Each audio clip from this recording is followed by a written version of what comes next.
जाने से पहले वैराग्य उठाना पड़ता है, अपने अंदर लगन पैदा करनी पड़ती है, एक ऐसी लगन जो वहाँ तक गुरु महाराज तक ले जाए, जो वैराग्य है। और वैराग्य में जो है और कुछ नहीं दिखाई देता। फिर वैराग्य में केवल एक ही लक्ष्य रहता है कि मुझे उस सदगुरु को प्राप्त करना है। उसे चाहे वो कहीं भी जा रहा है, उसे गुरु का ही रूप नजर आता है। वैराग्य वो होता है।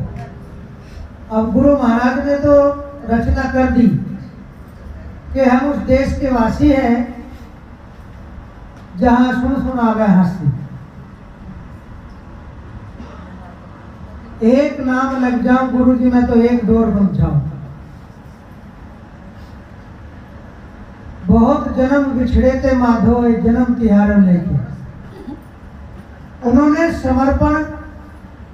समर्पित अपनी वाणियों में इस जीव को चेताने के लिए ऐसे भाव दर्शाए हैं, ऐसे भाव प्रकट किए हैं कि ये अगर उन पे चल जाए, उनको अपने जीवन में उतार ले ये जीव, तो इसका निश्चित ही कल्याण है।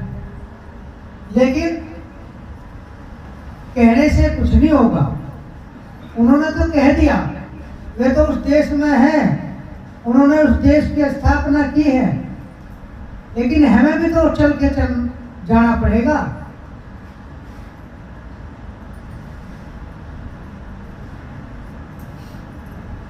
कहने से थोड़ा ही है भाई वैरागी उस देश के, लेकिन जब वैरागी उस देश के हो जाते हैं वो फिर उसी देश की बात करते हैं। एक ही देशी हो जाता है, वो सर्व देशी नहीं होता। ये जीव जो सर्व देशी है वो यही रहेगा, और जो एक देशी है तो वो एक देश में गुरु के देश में चला जाता है और गुरु में मिल जाता है जाकर के।